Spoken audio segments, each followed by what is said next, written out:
Good afternoon, fragrance family and friends. I'm Tommy with Studio Sense, and today I've got a new release for you we're going to take a closer look at. Now, I say new release, it's not new enough to where I can put asterisk new release in the title. It did come out last year. The months are flying by. Here we are. This is the end of January. Can you believe it? We're already 1 month into a brand new year. But last year, a few months ago, there was a release which was a follow-up to the K Eau de Toilette version, which was released in 2019. And of course, I'm referring to Dolce Gabbana's K Eau de Parfum. So when we return, we're going to take a closer look at this release, see if it's something new and divergent from the original, or if they just improved upon that formula. That and more, so stay tuned.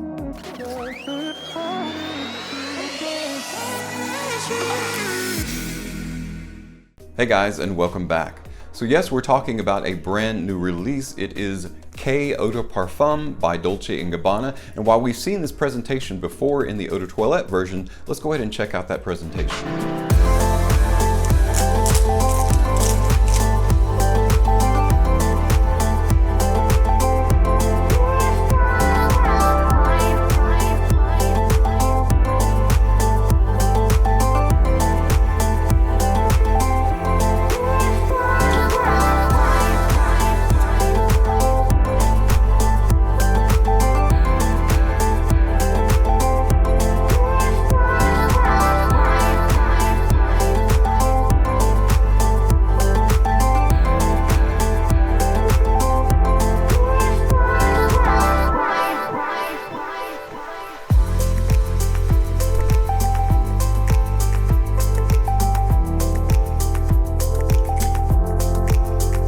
So again, we've seen this presentation before. This is the Eau de Toilette, this is the Eau de Parfum. Obviously, the huge difference is just in the coloration. So this is going to be darker and lighter, and I feel like that's really kind of a simplification of the actual scent profile. So the notes are almost identical. Now, there are a few things in the Eau de Parfum that were not in the Eau de Toilette.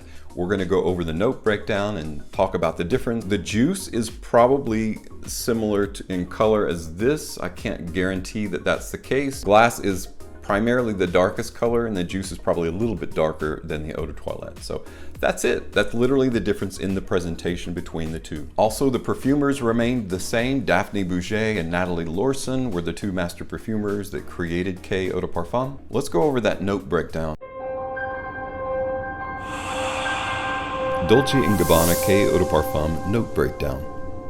Top notes are blood orange, Sicilian lemon, juniper berry, and cardamom. Heart notes chili, geranium, clary sage, lavender, fig nectar or fig milk, and various spices, resting on a base of cedar wood, patchouli, vetiver, and nagarmatha or cypriol oil.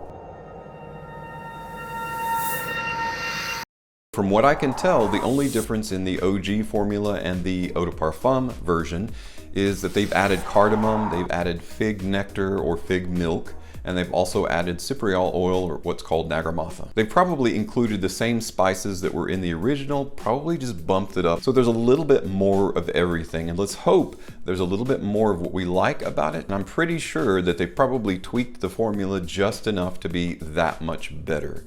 But instead of talking about it, let's go ahead and consider that juice. So I've always liked the presentation. I like the bottle. I like the atomizer. The atomizers that Dolce & Gabbana use in their fragrances are always very good quality.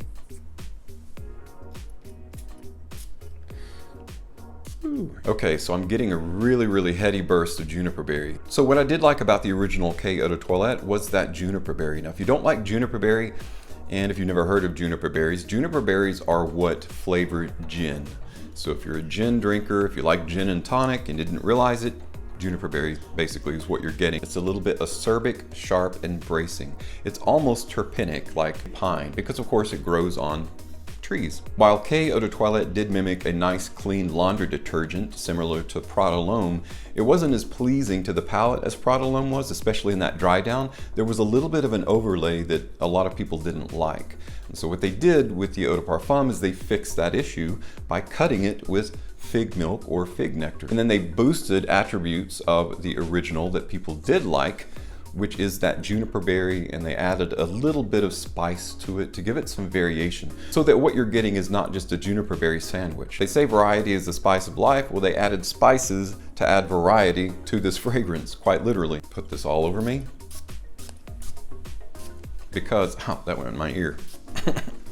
So I just pulled a Jeremy there, spraying my whole body, but it was for a good purpose because I did take a shower and I didn't put anything on because I knew I was going to give this a review. So I wanted to wear it while I'm talking to you to kind of get an idea of what the projection's going to be like. A little bit maybe what the longevity is going to be like, and primarily what the difference is in how the fragrance carries itself, what its body is like in comparison to the Eau de Toilette version. This is what's termed a true Eau de Parfum. So they've taken the formula and they've added what's good in it. They've given that a little bit of a turbo boost, not only in concentration of oils, but in adding a few different other components. Some key elements: fig nectar, fig milk, cardamom, various spices, and that cypriol oil, or nagarmatha as it's also known. So with the addition of those notes, they've added a little bit more flavor to this. They've added the capability of this being used in a lot more variety, various situations, scenarios that the Eau de Toilette was a little bit limited by.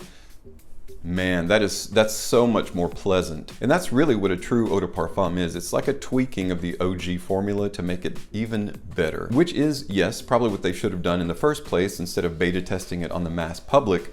But you know, sometimes that's the best way to get feedback, is just let other people tell you whether it's good or bad. So based on that feedback, I think they made a much better product in K Eau de Parfum. Is it a product that you should jump out and run and buy right now? Well, that's really up to you. If you like fragrances that are primarily based on that bracing, that acerbic, almost terpenic juniper berry, then this is the fragrance for you. You're going to really like this. It's a little bit softer, a little bit downplayed, but also much muskier and stronger in the base than the Eau de Toilette version.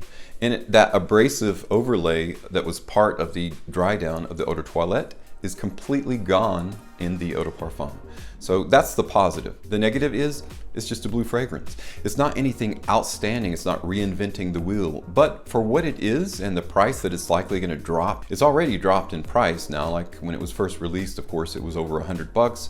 Now you can get it for 60, 70, something like that. Actually, I'll leave a link in the description below if you're interested in getting it from Fragrance X, which is where I got mine. But I think it's worth having. If you like fragrances like Mont Blanc Individual, Prada L'Homme Intense, this is more closely related to a Prada L'Homme Intense in terms of that nice fresh laundry detergent with a side, and a very strong side, of juniper berry. Whereas Prada L'Homme has kind of a luxury soapy, sudsy feel to it, this does not have that. If you don't like that shower gel smell, that generic kind of shower soapy smell in a men's fragrance, blue fragrance, you're not going to get that in this. Overall, I think they did a great job making a blue fragrance. It's a little bit more unique as an Eau de Parfum. I really, really like that dry down, like 100 times better than the Eau de Toilette. And it's got a really nice, sharp quality to it that would lend itself to being dressed up. So you can wear this casually as well as dressed up. Upscale environments are just fine for something like this.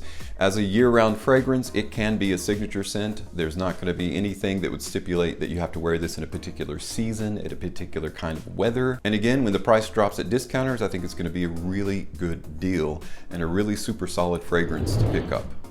Well, that is it for my unboxing and first impression of Dolce & Gabbana's K Eau de Parfum. I think it's a drastic improvement over the Eau de Toilette.